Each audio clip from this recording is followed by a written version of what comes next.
کوشش کی گئی. اور آج میں تو حیران ہوں کہ یہ جو ٹیم جو آج کر رہی تھی، یہ وہی ٹیم ہے جو ملک کو ڈیفالٹ کے قریب لا کے چھوڑی تھی، جس نے ملک کو ڈیفالٹ کے قریب لا کے چھوڑا تھا. اور جس اپنی گروتھ کے یہ چرچے کرتے ہیں، اس گروتھ کے دوران جب وہ گروتھ ہو رہی تھی تو انٹرنیشنل ادارے جیسے فچ ہے اور موڈیز ہے، انہوں نے پاکستان کی معیشت کو ڈاؤن گریڈ کر دیا تھا. اور ان کے دور حکومت میں ہی، جب یہ ابھی ان کی حکومت چل رہی تھی اور ابھی نئی حکومت نہیں آئی تھی، تو انہوں نے آوازیں لگانی شروع کر دی تھیں کہ جو بھی نئی حکومت آئے گی اس کو آئی ایم ایف کے پاس جانا پڑے گا. بھائی اگر آپ کی اتنی کمپٹنٹ ٹیم ہے، اگر آپ کے اتنے ہی عمدہ لوگ تھے، تو یہ پھر کیوں آئی ایم ایف کے پاس جانے کی آپ ہی کے دور میں باتیں شروع ہو گئی تھی، اور کیوں بین الاقوامی اداروں نے کر دیا؟ بنیادی طور پہ اگر آپ دیکھیں تو پاکستان کی معیشت کو جس طرح تباہ کیا گیا، جس طرح شوکت ترین صاحب نے کہا کہ $20 ارب کا پاکستان کی تاریخ کا سب سے بڑا کرنٹ اکاؤنٹ ڈیفیسٹ تھا، اس کے ساتھ ساتھ مسلم لیگ نون کے آخری 17 ماہ میں فورن ایکسچینج ریزروز کو تقریباً آدھا کیا گیا. جو بچ گئے تھے وہ شارٹ ٹرم سواپس لیے گئے، یعنی کہ ان کا بھی سودا کر دیا گیا تھا.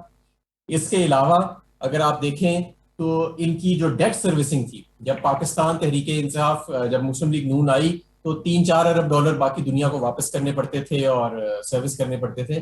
ان کے دور جب ختم ہوا تو $10 ارب واپس کرنے پڑتے تھے اور سروس کرنے پڑتے تھے، اور مہنگی کمرشل ڈیٹ کے سر پہ اور خساروں کے سر پہ اپنی گروتھ کو کھڑا کیا گیا.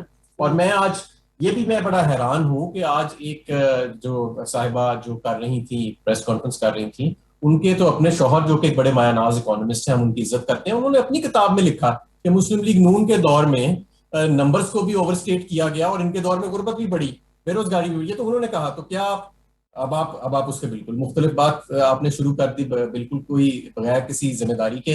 اور جس طرح کا ڈیٹا پریزنٹ کیا گیا اس کی کوئی نہ شکل تھی نہ اس کا سلیکٹیو ڈیٹا. ایکسپورٹس اگر آپ دیکھیں 5 سال میں ان کے دور میں ایکسپورٹس جو ہے وہ نیچے چلی گئیں، اور کوئی سوچ نہیں سکتا تھا کہ اتنی جو فریجائل پوزیشن تھی، پاکستان ڈیفالٹ کے قریب تھا جب عمران خان کو حکومت ملی، تو صرف 2.5 سال کے بعد آج ہم پریس کانفرنس کر رہے ہوں گے اور یہ اعلان کر رہے ہوں گے کہ گروتھ واپس 4% پہ آ گئی ہے کووڈ کے باوجود.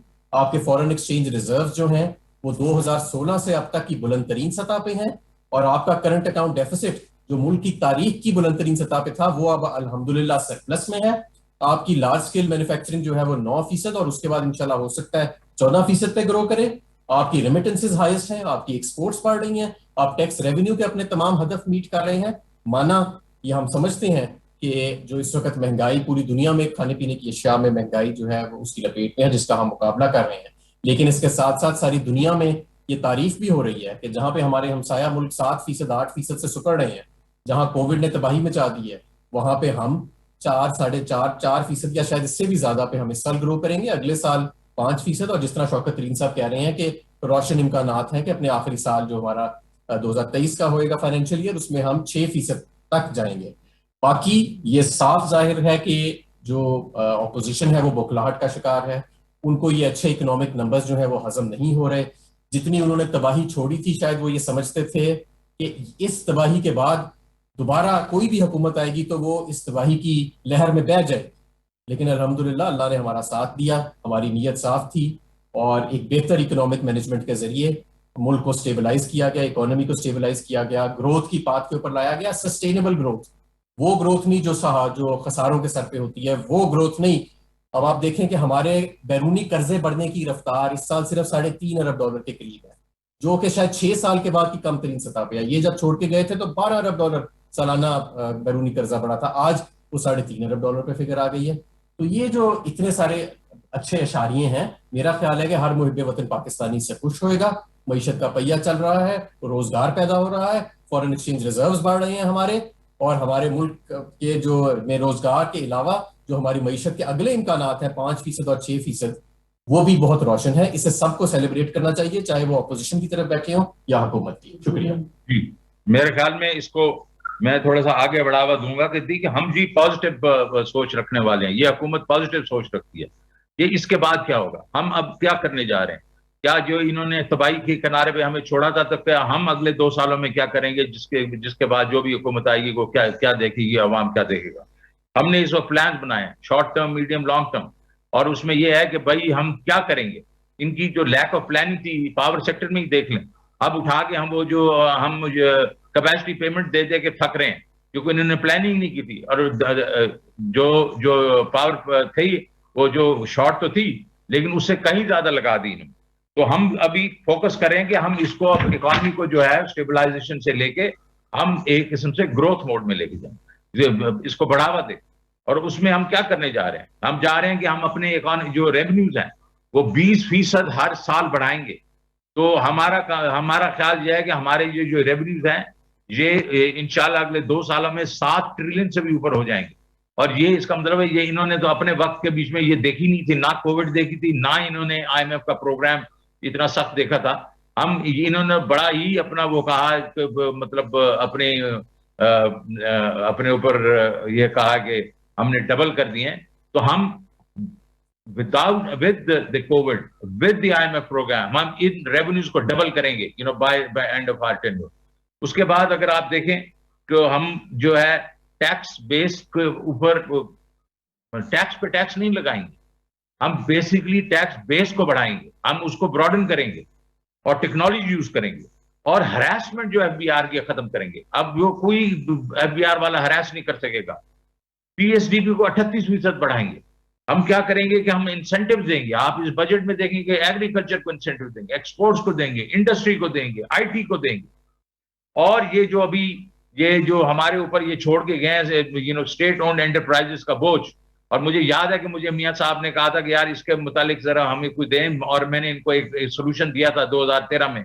اور یہ بھائی صاحب جو زبیر صاحب تھے اور ڈار صاحب ہے جنہوں نے رد کر دیا تھا, اور انہوں نے کہا تھا 30 یونٹس ہم جو ہے وہ 2 سال میں پرائیویٹائز کر دیں گے. وہ ایک بھی نہیں پرائیویٹائز ہوا, اور اس کے بعد لاسز جو بڑھ گئے. اب ہم وہ کر کے دکھائیں گے انشاءاللہ. ہم پروسیس شروع کریں گے ریسٹرکچرنگ کا اور پھر پرائیویٹائزیشن کا. ہم نے بہت ہی ایک جو چیز کرنی ہے, اور وہ امپورٹنٹ چیز ہے جو کسی نے نہیں کی ابھی تک اس پچھلے 30-35 سال میں, میرے خیال میں اس سے بھی زیادہ, کہ ہم نے انتظار نہیں کرنا ٹرکل ڈاؤن کا, کہ ٹرکل ڈاؤن کا افیکٹ آئے گا اور غریب جو ہے غربت سے نکلے گا. ہم نے باٹمز اپ اپروچ کرنی ہے. ہم نے نیچے 4 سے 6 ملین ہاؤس ہولڈ جو ہیں ان کو ہم نے گھر دینا ہے. ہم گھر گرستی کے لیے ان کو بزنس کے لیے پیسے دیں گے, ہم ان کو ہیلتھ کارڈ دیں گے, اور ان کے ہر ایک خاندان میں ایک بندے کو ٹیکنیکل ٹریننگ دیں گے, تاکہ ایک سوشل نیٹ ورک, ہم مطلب ویلفیئر نیٹ ورک کریٹ. مدینہ کی ریاست میں کیا تھا, ویلفیئر اینڈ انصاف, ہم وہ دیں گے, اور یہ پہلی دفعہ ہوگا, آپ دیکھیں کہ ہم کر رہے ہوں گے. تو اس کے بعد جب ہم یہ کر چکیں گے تو آپ دیکھیں گے 2022-23 کے بیچ میں نہ صرف کہ گروتھ زیادہ ہوگی, لیکن یہ انکلوسیو گروتھ ہوگی, یہ سب کے لیے ہوگی, یہ غریبوں کے لیے ہوگی, لوور مڈل کلاس کے لیے ہوگی. اور ہم یہ چاہتے ہیں کہ یہ جو ہو سسٹینیبل ہو, over a period of time ہو. تو آپ خسرو صاحب کچھ کہنا چاہیں گے؟ دوسرا آپ کو یہ بھی دیکھنا ہے کہ انہوں نے جو گروتھ شو کی ہے وہ کیا ہے, وہ امپورٹ ڈریون اور بوروڈ پیسے کی گروتھ ہے, جس کی وجہ سے پاکستان تقریباً ڈیفالٹ کے دہانے پہ آ چکا تھا. اصل ڈومیسٹک پروڈکٹیوٹی دیکھیں تو کراپ سیکٹر زراعت کا 5% 5 سال میں اس میں گروتھ ہے, جہاں سب سے زیادہ آپ کی لیبر انگیج ہوتی ہے. سیکنڈلی 2 فگرز جو انہوں نے دیے ہیں, فگرز شروع کے پر کیپٹا انکم اور GDP کا, جو ڈالر میں بتایا ہے. میں جو چہرے دیکھ رہا ہوں یہاں بیٹھے ہوئے, آپ کو پتا ہے کہ ریئل افیکٹو ایکسچینج ریٹ روپے اور ڈالر کا جو تھا وہ 40% مصنوعی تھا. اگر وہ آپ ان بلٹ کر لیں تو ان کا جو GDP کا سائز جو یہ 313 کہہ رہے تھے پہلے سال میں, وہ 261 ہے اصل میں. اور اسی طرح ہی آپ کی فیکس آمدن, جس کو یہ زیادہ انہوں نے پہلی جو انہوں نے شو کیا گراف میں, اگر اصل ڈالر پہ لگ رکھیں گے تو وہ بھی نیچے آئے گی. تو اس طرح کے مصنوعی فگر دینے سے میرے نزدیک علم اور معیشت پہ نظر رکھنے والے جو ماہرین ہیں وہ دھوکہ نہیں کھائیں گے ان کی باتوں سے. شکریہ. جی, اب کوئی سوالات اگر ہوں تو پلیز. یہ ہم PID سے شروع کرتے ہیں سر, یہ PID سینٹر پریس سینٹر سے عمر حیات صاحب کی طرف سے پہلا سوال. جی سر, شوکت ترین صاحب, میرا سوال آپ سے ہے کہ جو نیا بجٹ آپ پیش کرنے جا رہے ہیں اس میں آپ یہ کہہ رہے ہیں کہ جو تقریباً ٹیکس ریونیو ٹارگٹ ہے وہ 5,800 سے زائد جو ہے وہ رکھا جا رہا ہے، اور آپ کہہ رہے ہیں کہ نیا ٹیکس بھی کوئی نہیں لگے گا.